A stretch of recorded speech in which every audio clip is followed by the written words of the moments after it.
ఏంటి నాన్న, నెలసరి ఖర్చులు రాస్తున్నావా? ఏది ఒకసారి చూడండి. ఏంటమ్మా, ఏం కావాలి? హే, కుట్టేస్తున్నావేంటమ్మా?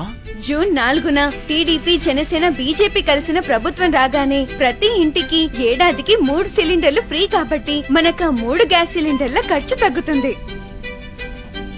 మహిళలకు ఆర్టీసీ బస్ ఫ్రీ కాబట్టి నాకు అమ్మకు ఆ ఖర్చు ఉండదు.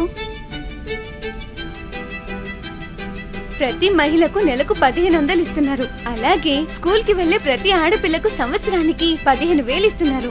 ఇప్పుడు 3,000 ఉన్న పెన్షన్ ని 4,000 చేశారు. అలాగే మనకున్న 1 ఎకరానికి ఏటా 20,000 రూపాయలు సహాయం చేస్తున్నారు. అంతేకాదు మన అన్నేలాగా ఉద్యోగాల కోసం కష్టపడుతున్న నిరుద్యోగ యువతకు 20 లక్షల ఉపాధి అవకాశాలు, అదొచ్చే వరకు నెలకు 3,000 స్టైఫండ్ ఇస్తున్నారు. అందుకే మనం టీడీపీ, జనసేన, బీజేపీ కూటమికి ఓటు వేయాలి. ఇన్ని బెనిఫిట్స్ ఇస్తా ఉంటే తప్పకుండా నా ఓటు టీడీపీ, జనసేన, బీజేపీ కూటమికి. అన్నిటికన్నా ముఖ్యమైనది ఇంకొకటి ఉంది నాన్న. ఏంటమ్మా అది?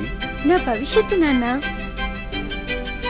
దానికోసమైనా నువ్వు టీడీపీ, జనసేన, బీజేపీకి ఓటు వేయాలి.